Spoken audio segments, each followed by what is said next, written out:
प्रिय मित्रों, जय मसीह की।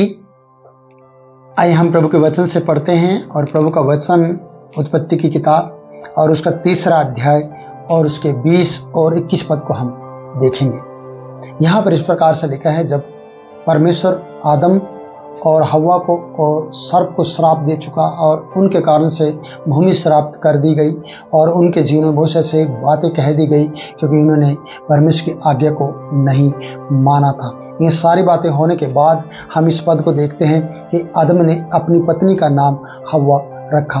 वो सबका नाम रखने वाला हुआ है। उसने सबका, जानवरों का, जीव जंतुओं का, सबका नाम आदम के द्वारा नामकरण किया गया है और आदम ने अपनी पत्नी का नाम भी हव्वा रखा। और लिखा है क्योंकि जितने मनुष्य जीवित हैं उन सब का की अधिमाता वही हुई। जितने भी हम प्राणी हैं और जितने भी हम अपने आप को देखते हैं, हम सब की जो सदियों से, और आज यहाँ पर हम इस वचन को देख रहे हैं कि आदम ने अपनी पत्नी का नाम हव्वा रखा क्योंकि जितने मनुष्य जीवित हैं उन सब की आदि माता वही हुई। वो आदि माता के रूप में जानी गई। उसका नाम हव्वा रखा गया आदम के द्वारा। और यहोवा परमेश्वर ने आदम और उसकी पत्नी के लिए चमड़े के अंगरखे बनाकर उनको पहना दिए। प्रियो, चमड़े के अंगरखे बनाकर पहना दिए।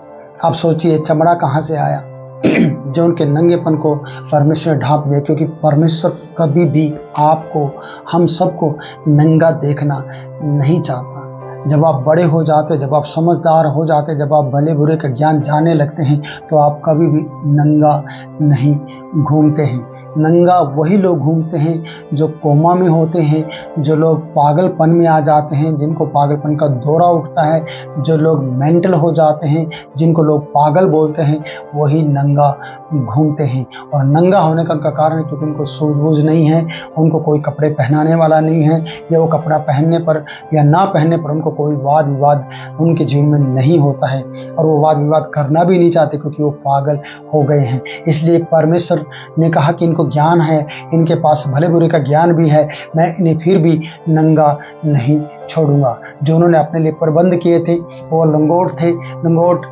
अंजीर के पत्तों के थे और अंजीर के पत्ते सूखने पर झड़ जाते हैं और खुजली पैदा कर देते हैं, लेकिन परमेश्वर भला है कि उनके शरीर पर खुजली ना रहे। उनके पत्ते कितने दिन तक चलने वाले परमेश्वर भली भांति जानता था, क्योंकि उनमें जीवन नहीं था। वो पत्ते सूखने वाले थे, वो पत्ते झड़ने वाले थे और वो बार बार लंगोट बनाने वाले थे और अपने आप को ढांपने वाले थे और अपनी लज्जा पर शर्मिंदा होने वाले थे। लेकिन परमेश्वर ने उनकी लज्जा को इज्जत में बदला और उनकी लज्जा को दूर करके उन्हें इज्जत दी। और जब उन्हें इज्जत दी, वो इस प्रकार से बताया जाता कि आदम के लिए और उसकी पत्नी के लिए चमड़े के अंगरखे बनाकर उनको पहना दिए। मैं कहना चाहती हूँ चमड़ा आया कहाँ से, ये बात शुरू हुई है।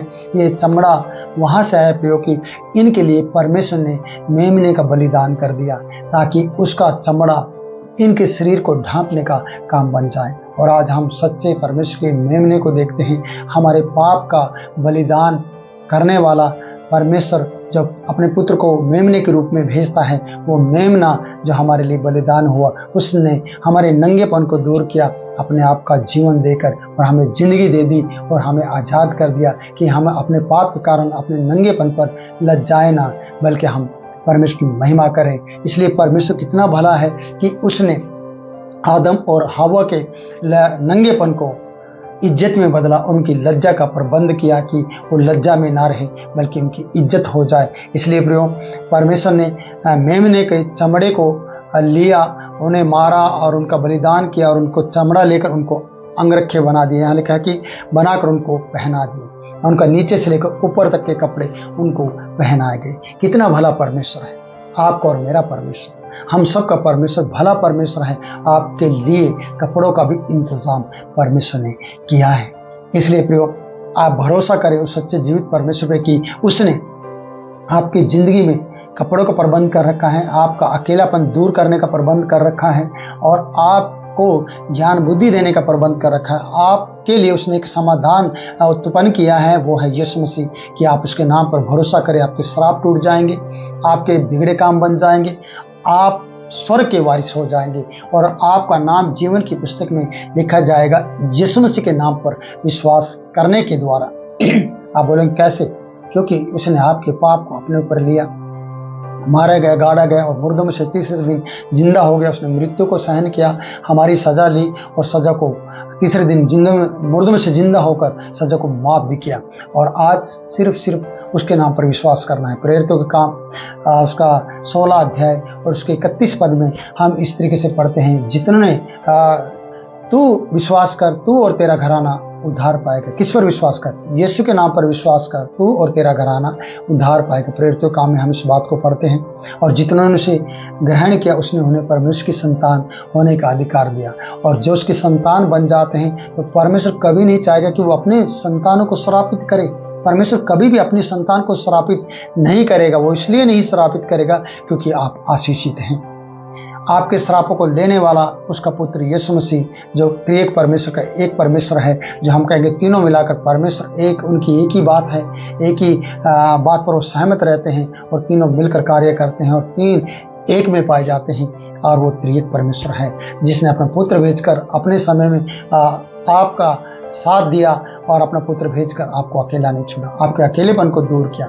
आज अगर मेरे भाई मेरी बहन आप अकेलापन महसूस कर रहे हैं तो यीशु के साथ जोड़ दीजिए, यीशु के साथ आप जुड़ जाइए और प्रार्थना कीजिए कि प्रभु आपकी मदद करे और वो आपके अकेलेपन को दूर करेगा, आपकी नंगेपन के लज्जा को हटा देगा और आपकी इज्जत बढ़ा देगा और आपको चट्टान पर खड़ा करेगा और आपकी प्रार्थना को सुनेगा और उसका प्रतिफल देगा। इसलिए आदि माता हव्वा, जिसका नाम आदम के द्वारा रखा गया, उन्हें परमेश्वर ने नंगा ही बाहर नहीं निकाल दिया, उनके लिए प्रबंध किया, उनके लिए रास्ते खोले। आज कई बार अपने जीवन में आप ये सोच रहे होंगे, आप कह रहे होंगे कि हम परेशान रहते हैं, निराश रहते हैं, हमारे लिए कोई रास्ता नहीं खुला है।